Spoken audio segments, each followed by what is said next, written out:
Republican Senate candidate Roy Moore of Alabama made his first public appearance in almost 2 weeks on Monday night, and he used it to change his account about a series of accusations of UAL contact with teenage girls and to compare the rush of claims against him to the TrumpRussia investigation. In the past 3 weeks, Moore's campaign has been rocked by allegations from 9 women that he pursued them as teenagers when he was in his 30s. In one case, he is accused of UAL contact with a 14-year-old, and in another, of attempted rape of a 16-year-old. Related, Roy Moore met wife Kayla when she was a minor, and he was 30, at a girls' dance recital. Keep up with this story and more by subscribing now. During a rally Monday night, in which he declined to take any questions, Moore said he did not know any of the women. That contradicts previous statements he has made about his accusers. Specifically, Moore has said that he did know Debbie Wesson Gibson, who told The Washington Post that the former Alabama Supreme Court Chief Justice dated and kissed her in 1981, when she was 17. "I remember her as a good girl," Moore told Sean Hannity earlier this month. "I know her, but I don't remember going out on dates. I knew her as a friend. If we did go out on dates, then we did. But I don't remember that." In the same interview, he also admitted to knowing Gloria Tardizan, who told the Post that Moore took her on dates and gave her wine when she was 18. At the time, the legal drinking age in Alabama was 19. Moore's claim Monday also undermined an aspect of the defense utilized by his legal team.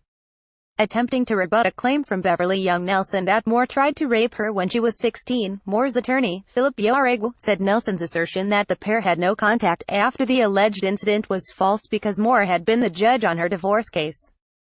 That claim has subsequently been found to be untrue on the basis of court records and interviews that show Nelson never came before Moore. Roy Moore holds a campaign rally in Henniger, Alabama, on November 27. Joe Buglewick's Getty Images. Moore's team has also questioned the authenticity of a signature in Nelson's yearbook purported to be from the former judge.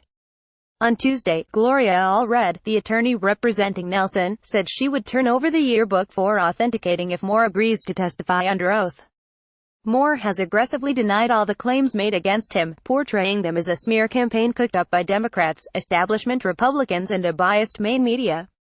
Senate Majority Leader Mitch McConnell has called on Moore to drop out of the race, but President Donald Trump has refused to do so. Moore has championed Trump's comments about him as a de facto endorsement. But the president, who has faced his own accusations of UAL misconduct, has privately expressed doubts about Moore's accusers, according to reports. On Monday, Moore said what he was facing was directly comparable to the reporting on the investigation into possible collusion between the Trump campaign and Russia. "Why are they doing this? I'm going to tell you why they are doing this," he said. "They are trying to hide the true issues which affect the people of this country and the state that they want resolved. It's no different than when the Washington Post brought out the Russia investigation at a time when President Trump is trying to get his agenda passed. That's exactly what they are doing. They are taking the attention away, and they're not getting anything they are doing.